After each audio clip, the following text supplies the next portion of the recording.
Hello, students and all the viewers. Welcome to my educational channel. आज मैं class ninth का maths start करने जा रहा हूँ। बच्चों, आज क्लास नाइन्थ का मैथ्स का चैप्टर नंबर 1 जो नंबर सिस्टम का चैप्टर होगा उसे यहाँ पर मैं स्टार्ट करूँगा। नंबर सिस्टम का आज का यह लेक्चर नंबर 1 होगा।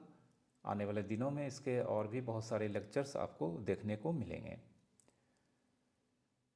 आप उन सारे लेक्चर्स को बिना स्किप करके देखें और अपने नोटबुक में सारे कॉन्सेप्ट्स और फैक्ट्स को ज़रूर लिखें। साथ ही साथ जितने भी एग्जाम्पल्स लेक्चर्स के अंदर सॉल्व किए जाते हैं आप खुद से उसे ज़रूर एक बार सॉल्व करें। तो आइए आज का लेक्चर स्टार्ट करते हैं।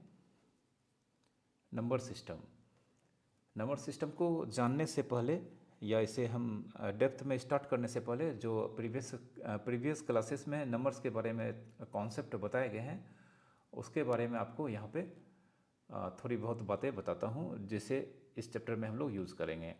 ठीक है, तो सबसे पहले हम यहाँ पर नेचुरल नंबर्स के बारे में जानेंगे। ठीक है, नेचुरल नंबर्स आपने प्रीवियस क्लासेस में पढ़ा होगा कि काउंटिंग नंबर्स को नेचुरल नंबर्स कहा जाता है, यानी कि जो भी नंबर्स हम लोग काउंट करने के लिए यूज़ करते हैं उसे नेचुरल नंबर्स कहा जाता है।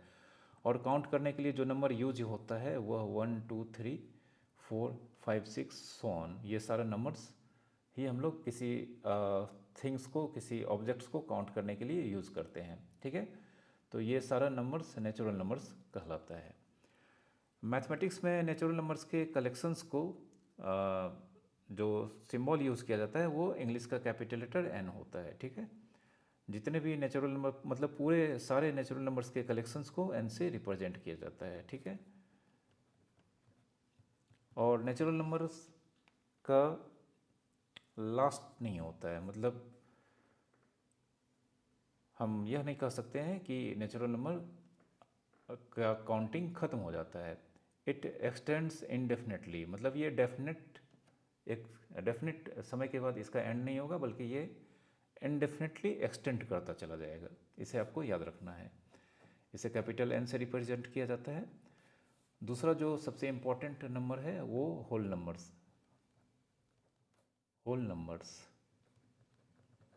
ठीक है, तो नेचुरल नंबर्स के कलेक्शन में सिर्फ ज़ीरो को अगर हम लोग इंक्लूड करते हैं तो जो नया नंबर का कलेक्शन फॉर्म होता है उसे ही होल नंबर कहा जाता है। ठीक है, तो 0 1 2 3।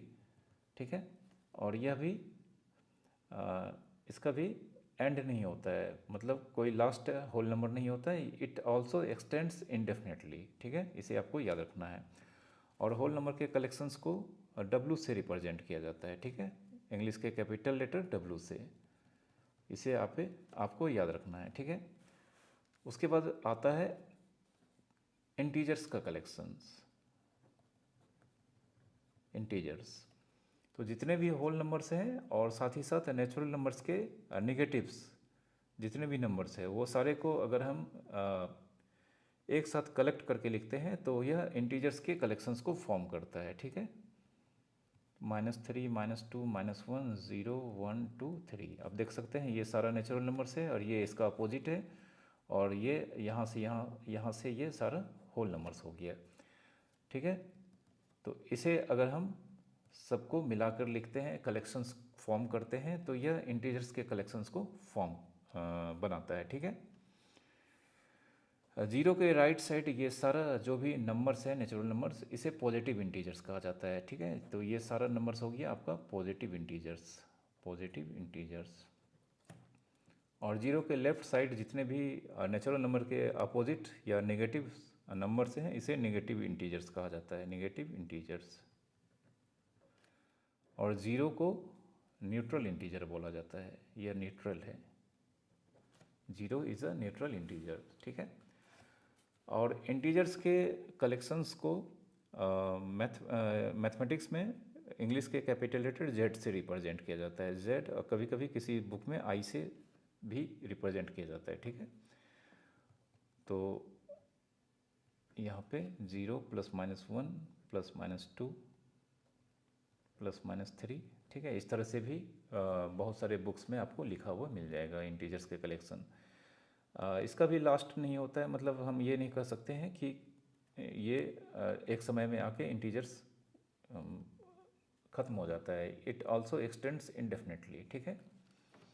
ज़ीरो के बारे में आपको पता होना चाहिए कि ये एक न्यूट्रल इंटीजर है, मतलब +0 नहीं लिखा हुआ आपको मिलेगा, -0 भी आपको लिखा हुआ नहीं मिलेगा। अगर +0 और -0 है तो हम उसे इग्नोर करके सिर्फ ज़ीरो को यूज़ करेंगे। ज़ीरो का कोई साइन नहीं होता है, इसलिए तो इसे न्यूट्रल इंटीजर कहा जाता है, ठीक है।